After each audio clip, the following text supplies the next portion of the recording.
Bonjour, je suis ravie de vous retrouver pour cette vidéo sur la culpabilisation que j'appelle le comportement 2 sur 50. Mais à l'heure actuelle, j'ai identifié 50 comportements toxiques du pervers narcissique.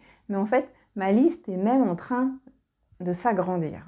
Donc, je pense qu'on va dépasser les 50. C'est pour ça que voilà, je parle des 50 nuances de maltraitance parce que vraiment, c'est de cela qu'il s'agit concernant la perversion narcissique. Aujourd'hui, je vais vous parler de culpabilisation. C'est vraiment un des comportements les plus toxiques du pervers narcissique. Ça consiste en quoi? En fait, ça consiste à vous culpabiliser, à vous rendre coupable. Et vraiment, s'il y a une émotion qui est ressentie par la totalité des victimes de perversion narcissique, c'est la culpabilité. Dites-moi dans les commentaires si vous êtes d'accord avec ça. Alors là, dans cette vidéo, j'ai envie de vous partager plusieurs exemples, plusieurs types de culpabilisation, des culpabilisations visibles, directes, et des culpabilisations que j'appelle un peu plus silencieuses. Et après, de vous expliquer, après ces exemples de culpabilisation directe, verbale, ces culpabilisations silencieuses, de vous expliquer derrière les dommages à court terme, à long terme et les comportements finalement que ça va créer en vous. Donc venons-en tout d'abord à la culpabilisation, des culpabilisations directes. Alors tout d'abord, pour faire le lien avec le premier comportement qui est la triangulation, il va finalement activer la jalousie.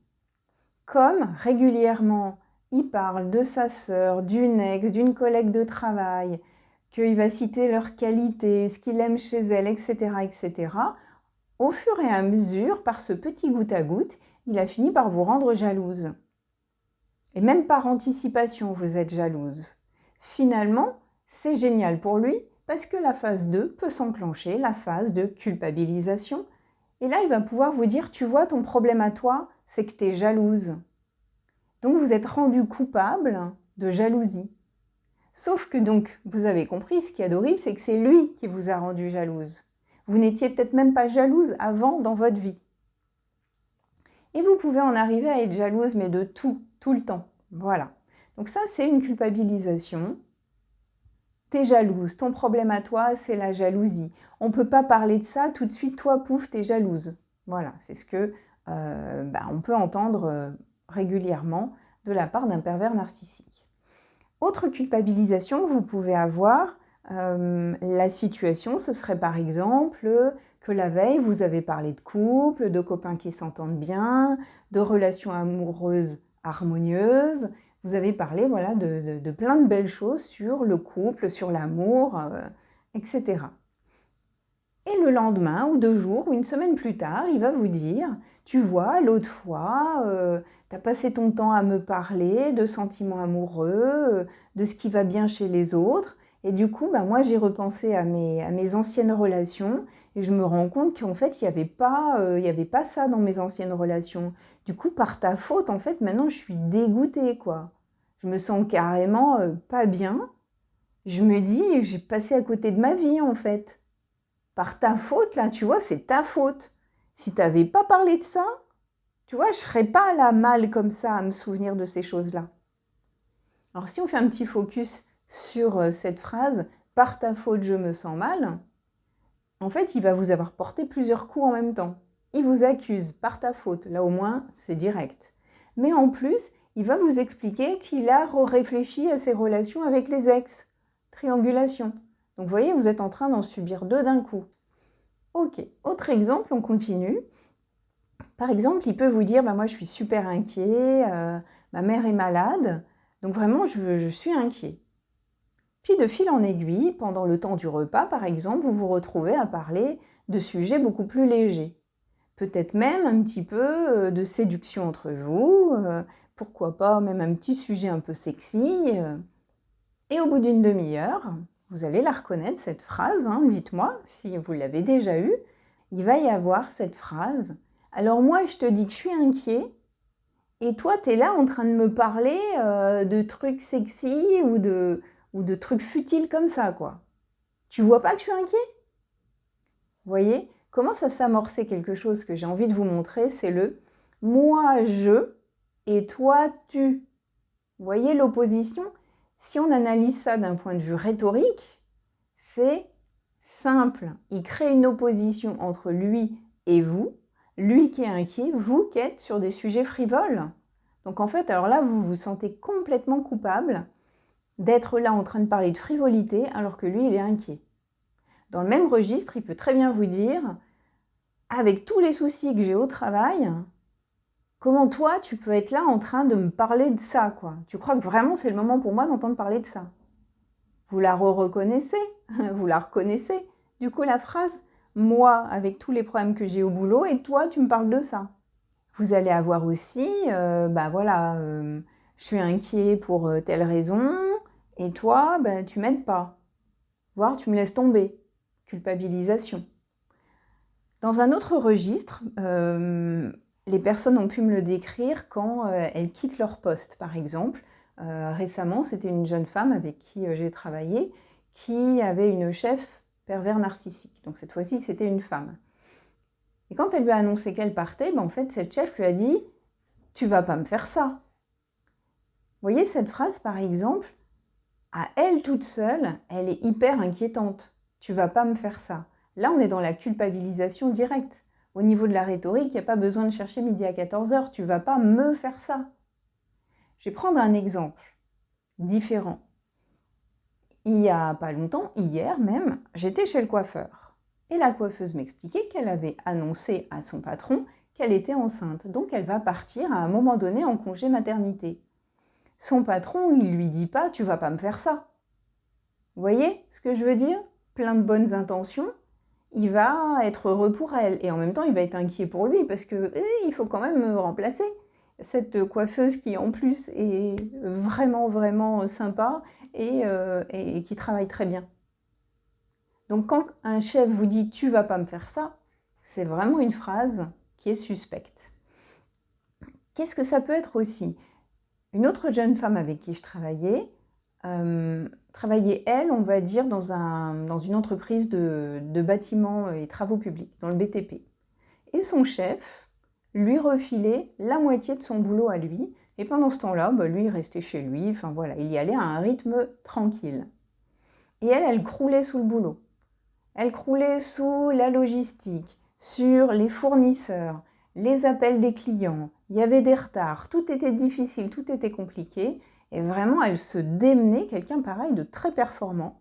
Et pourtant, son chef lui disait régulièrement « Oh là là, mais t'es vraiment trop fragile émotionnellement. Hein. Pour ce métier, il me semble que t'es trop fragile.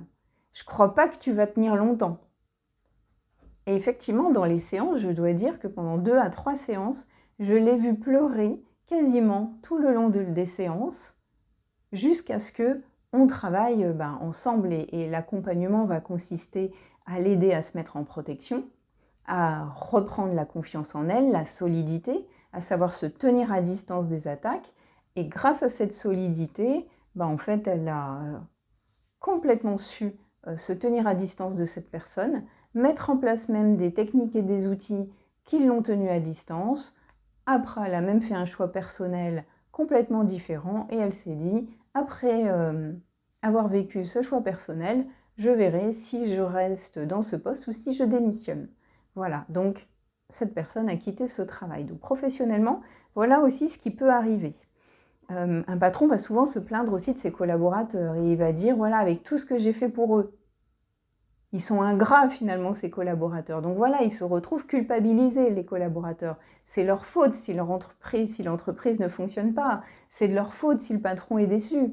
Alors qu'en fait, quand vous connaissez dans le détail la situation, en fait, c'est juste que le patron est allé vendre de manière complètement irrationnelle tout un ensemble de choses que les collaborateurs, évidemment, ne peuvent pas réaliser. Donc, le patron, si c'est un pervers narcissique, va dire « Voilà, les collaborateurs sont incompétents et par leur faute, l'entreprise est en difficulté. » Il y a certains métiers qui sont assez centraux, ça peut être dans le droit, ça peut être dans la comptabilité. Donc ces personnes sont amenées à croiser beaucoup de patrons, de chefs d'entreprise et finalement, petit à petit, déchiffrer des comportements de pervers narcissiques Pourquoi? Parce que ces patrons vont avoir des attitudes et des comportements avec l'argent et avec les collaborateurs et avec les clients qui sont très suspects. Et en plus, ils vont aussi avoir des attitudes bizarres par rapport à ces personnes, à ces professionnels-là. Donc, dans ces milieux-là aussi, on va détecter, on va dire, les patrons pervers narcissiques. Qu'est-ce qu'on aurait d'autre comme culpabilisation? Par exemple, une mère envers ses enfants. Donc là, c'était dans le cadre finalement d'une séparation parentale et il y a garde alternée. Mais au final, c'est plus une garde alternée. La juge a décidé que la mère, qui est là, pervers narcissique, aurait finalement moins de temps de garde. Et quand la maman accueille ses enfants, elle dispose des photos partout, des temps d'avant, avant la séparation, où elle était heureuse avec ses enfants. Et en fait, à chaque fois que les enfants arrivent, elle montre les photos. Et puis voilà, elle va faire le caliméro, elle va se plaindre. Oh, c'était quand ma vie, elle allait bien, quand c'était le bonheur. Et les enfants se retrouvent culpabilisés. C'est comme si elle leur disait, c'est votre faute, vous voyez, vous n'avez pas demandé à venir avec moi, je vous vois moins, je suis malheureuse. Donc, elle les rend responsables de son malheur. Donc ça, c'est compliqué. Vous pouvez avoir aussi, ça je l'ai vu, un père qui vient demander à ce que l'enfant voie une psychologue au motif, finalement, que la relation mère-fille va pas bien. Et donc du coup, ce qui se passe, c'est que c'est la mère qui est culpabilisée. La mère a un comportement qui va pas bien auprès de la fille, et c'est le père qui vient dire, voyez, ma fille va pas bien, c'est à cause de la mère. Et dans ce cas-là, c'est le père qui est pervers narcissique. Et ça, c'est pareil, qu'est-ce que c'est douloureux pour les mères qui vivent ça? Et pour les pères, hein, quand c'est l'inverse, parce que je vois aussi des pères qui vivent cette situation, qu'est-ce que c'est douloureux? Parce que souvent, comme le ou la pervers narcissique sont terriblement dragueurs, enfin, ils sont très séducteurs, ils savent vraiment rouler les gens dans la farine, que c'est très difficile auprès de certains publics finalement d'être crus. Alors la bonne nouvelle, je trouve depuis 1 an, c'est que les juges sont quand même beaucoup moins victimes des pervers narcissiques. Les juges voient beaucoup plus clair dans le jeu des pervers narcissiques. Depuis 1 an, vraiment, les jugements que je vois qui sont rendus sont tout de même différents de ce qu'on pouvait voir avant. Les juges détectent beaucoup mieux les pervers narcissiques.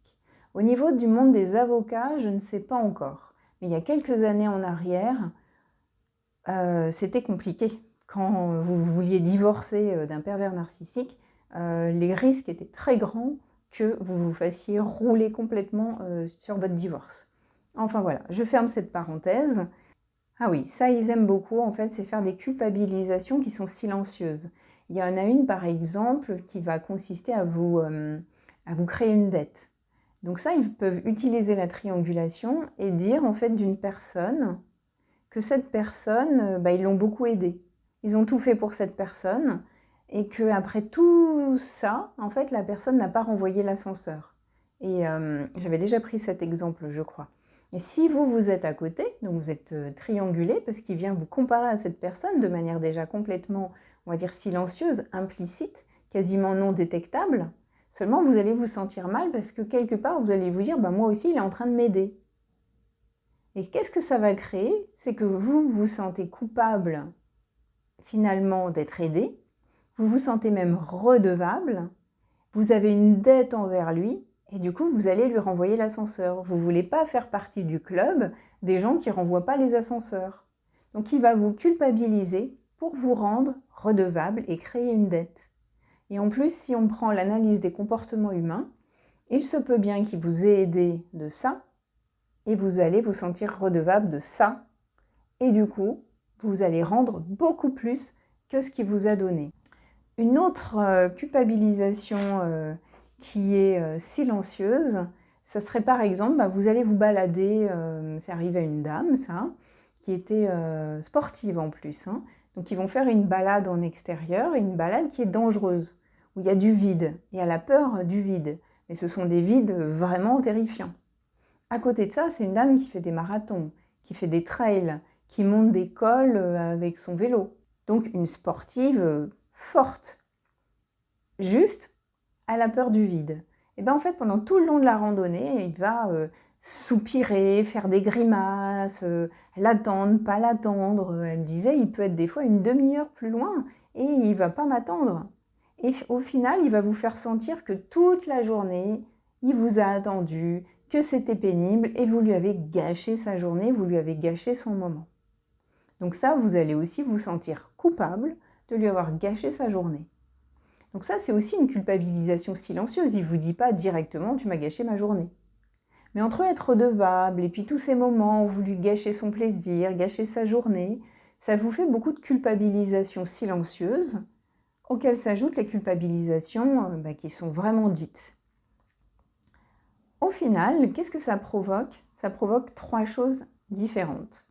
La première chose que ça provoque, c'est que quand vous êtes culpabilisé, vous vous rendez compte, vous vous sentez coupable, en fait, vous êtes blessé, vous êtes mal, vous avez un sentiment de mal-être à court terme. Et avec le temps, sur le long cours, vous allez vous sentir coupable en permanence. Ça vient s'installer en vous, c'est comme enraciné. Et qu'est-ce que ça provoque? Que vous avez une mauvaise estime de vous. Toutes ces culpabilisations sont vraiment insidieuses, elles sont ancrées. Et du coup, vous vous dites que vous êtes quelqu'un qui n'est pas bien. Et la troisième chose que ça va provoquer chez vous, c'est que du coup, vous allez anticiper les culpabilisations et vous allez modifier vos faits et gestes. Pour ne pas lui gâcher sa journée, vous allez marcher plus vite. Vous allez dire que vous n'avez pas peur du vide. Ou vous allez carrément aller voir quelqu'un pour qu'on vous enlève la peur du vide. Vous allez éviter de vous rendre coupable de dette ou autre chose.